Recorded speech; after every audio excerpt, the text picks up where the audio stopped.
Ang asawa ko, hindi yan naniniwala na may langit at impyerno. Hindi rin niya naniniwala sa purgatorio. Ang pinaniniwalaan niya ay based on scientific facts. Aha. Lahat ng pinaniniwalaan niya about kamatayan based on factual scientific evidences. Hindi siya naniniwala na may afterlife. Ang paniniwala niya kapag tayo ay patay na, kapag patay na ang ating physical na katawan, that's it. That's the end. Wala na tayong kamalayan, wala na tayong thoughts, everything is blackness, hindi na tayo nag-e-exist. Wala na, the end na talaga. Yan ang paniniwala niya. Ako naman mga katoto, kung tatanungin nyo personally, gusto kong maniwala na may afterlife. Gusto kong maniwala na kapag patay na ang ating physical na katawan, buhay pa rin ang ating kaluluwa. Na mayroon tayong kaluluwa at ang ating kaluluwa ay patuloy na mamumuhay at mamumuhay forever. Yan ang gusto kong paniwalaan kasi gusto kong makita ulit ang nanay ko. Gusto ko siyang makasama ulit at kapag ang physical kong katawan ay patay na, gusto kong makita ulit ang mga mahal ko sa buhay. Gusto kong makita ulit ang asawa ko, ang mga anak ko sa afterlife. Yan ang gusto kong paniwalaan. Pero sa totoo lang mga katoto, hindi ko talaga alam kung ano ang totoo at kung ano ang paniniwalaan ko. Gusto kong paniwalaan na totoong may afterlife. Pero sa totoo lang, hindi rin naman tayo sigurado kung nag-e-exist talaga yan. Walang nakakaalam sa atin 100% na kung totoo man yan o hindi. Pero yun ang gusto kong paniwalaan, oo. Kasi kung totoo man na walang afterlife, na kung patay na ang ating physical na katawan at after nun ay total blackness na, wala na tayong thoughts, as in wala na, the end na, para sa akin nakakalungkot. Nakakalungkot isipin na hindi ko nang makikita muli ang nanay ko, hindi ko nang makikita muli ang mga mahal ko sa buhay, hindi ko nang makikita muli ang asawa ko at ang mga anak ko. So nakakalungkot isipin para sa akin. Kaya ang gusto kong paniwalaan may afterlife talaga after napatay na ang ating physical na katawan. Yan ang gusto kong paniwalaan.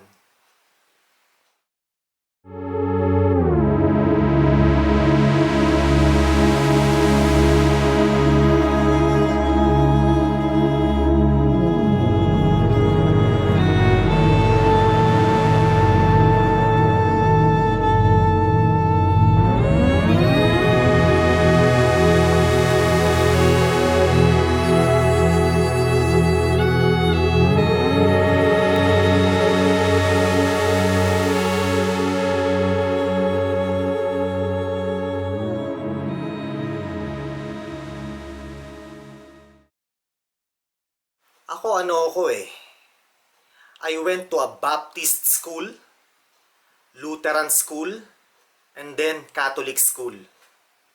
So yeah, pwede yung sabihin na na-brainwashed ako nung kabataan ko. Dahil biruin mo, no? Galing ako sa isang Baptist school, and then sa isang Lutheran school, and then Catholic school. So minulat nila ako sa mga bagay na hindi natin talaga sigurado kung nag-e-exist o hindi. Hanggang sa dumating yung time na I grew up mentally and socially. Dumating yung time na namulat ako sa katotohanan, sa paniniwala ko na katotohanan, and then I became an atheist. May period sa buhay ko na naging atheist ako. And then, tumanda ako, nagkaedad ako, from being an atheist, naging agnostic na ako. Naging agnostic ako. And then, nung late 30s at ngayong nasa 40s na ako, hindi na ako atheist, hindi na ako agnostic. Naniniwala na ako ngayon, Gusto kong paniwalaan na totoong may Diyos, may totoong Hesukristo, at may totoong langit at lupa. I mean, langit at impyerno. Yan ang gusto kong paniwalaan ngayon. At syempre ngayon may mga anak na ako, no? Yan din ang gusto kong paniwalaan nila. Para sa akin mas mainam na may kinakatakutan sila at may pinaniniwalaan kaysa sa wala. Yan ang opinion ko. Kaya kung ako ang tatanungin nyo mga katoto, gusto kong paniwalaan talaga na may Diyos, may Hesukristo, at may langit at impyerno. Yan ang gusto kong paniwalaan. Gusto kong paniwalaan na may afterlife.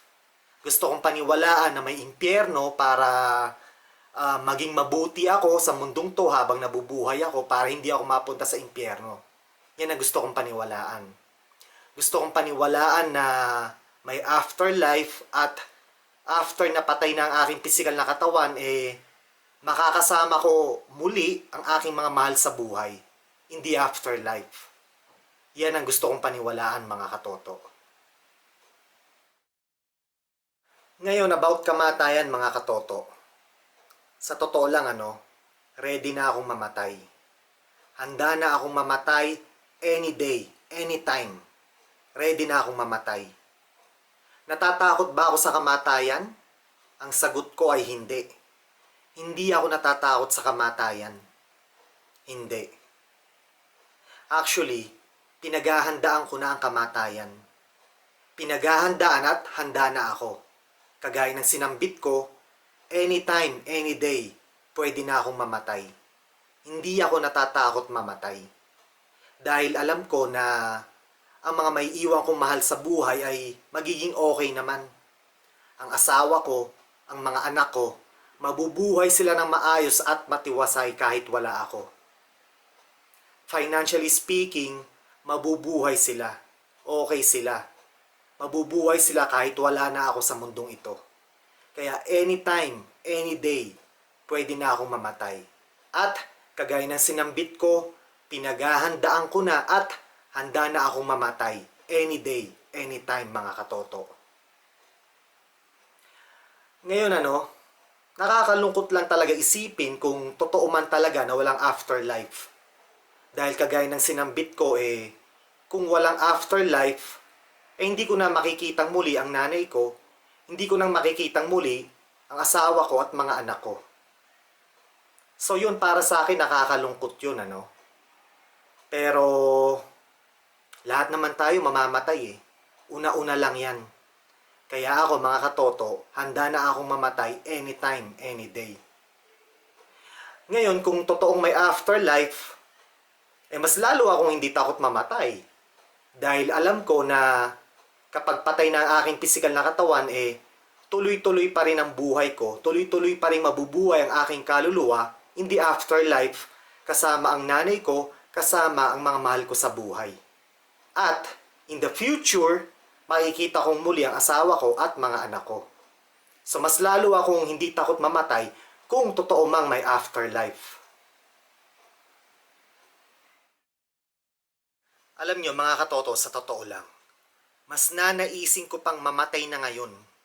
Mamatay ngayong sa edad kong 44 years old, kaysa naman tumanda ako at mamatay ng nag-iisa, na kagaya ng nangyari sa nanay ko. Ayokong matulad sa nanay ko na namatay dahil pinabayaan, dahil sa kapabayaan. Ayokong mangyari sa akin yun, kaya mas nanaisin ko pang mamatay na ngayon, ngayong 44 years old ako, kaysa naman mamatay ako na isang matanda na wala ng silbi, bedridden at mamamatay dahil sa pinabayaang bed sores. Ayokong sapitin ang sinapit ng nanay ko. Ayokong mangyari sa akin yun. Kaya, di bali nang mamatay ako ngayon, kaysa namang mamatay akong nag-iisa at dahil pinabayaan ako.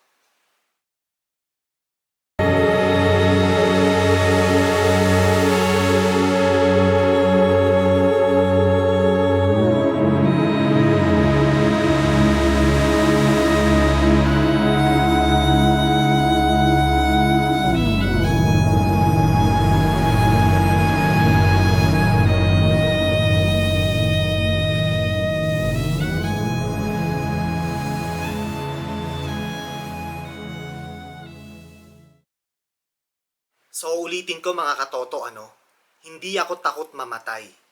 As a matter of fact, I embrace death. I do embrace death. Give me death. Deliver to me death. Anytime, any day. I am ready. I am ready to die. Kagaya ng sinabi ko, I would rather die now kaysa naman tumanda akong nag-iisa at mamamatay dahil pinabayaan. Nakakatakot isipin yun mga katoto. Para sa akin nakakatakot isipin yun. Kaya mas nanaisin ko pang mamatay ngayon na kaysa namang tumanda akong nag-iisa at mamatay ako dahil sa kapabayaan o dahil pinabayaan ako. Mas nanaisin kong mamatay na ngayon. So ayun mga katoto hindi ako takot mamatay. Bring me death. I'm going to embrace it.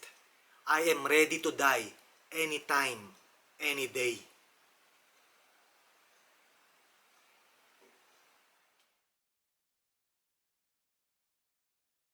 So ulitin ko mga katoto, hindi ako takot mamatay.